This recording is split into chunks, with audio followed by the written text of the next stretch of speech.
ডেকে তুলো, আর আমি ওই ফুলের ভিতরে প্রবেশ করি। ফুলের ভিতরে থেকে আমি যখন যেমন কথা বলবো তোমরা সেইভাবে সব কিছু করবে।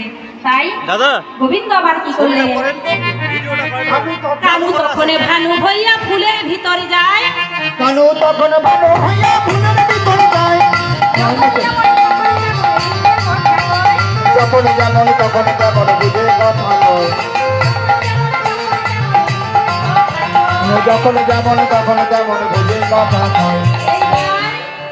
জটিলা যখন আয়ান এবং কুটিলাকে সঙ্গে নিয়ে সেই সূর্য মণ্ডপে এসেছে, তখন আর যখন কৃষ্ণকে দেখতে পাচ্ছেন না, তখন আয়ান ধরেছে একেবারে বটুকে চেপে, এই বটু বল দেখি কৃষ্ণ কোথায়।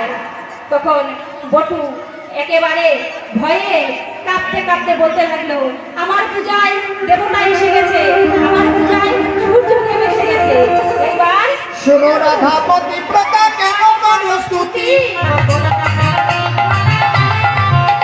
আরে শোনো রাধা পতিব্রতা কেন করো স্তুতি, বুড়ির পাতে জন্ম পাবে মরবে তোমার পতি, বুড়ির পাপে জন্ম তাপে মরবে তোমার পতি, বুড়ির পাতে জন্ম পাবে মরবে তোমার পতি।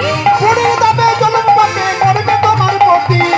এবার গোবিন্দ আমার ফুলের ভেতরে থেকে বলছেন, শোনো রাধা পতিব্রতা, তোমার পূজাতে আমি সন্তুষ্ট হয়েছি, কিন্তু তোমার ওই শাশুড়ি ননদি তোমার স্বামী সকলকে অঞ্জলি দিতে বলো, তাহলে তোমার স্বামীর প্রাণ ফিরিয়ে দেব, তোমার শাশুড়ির মঙ্গল হবে, স্বামীর মঙ্গল হবে, সকলের মঙ্গল হবে।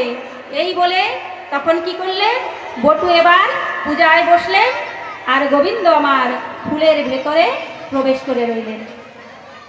এবার পূজা আরম্ভ হলো।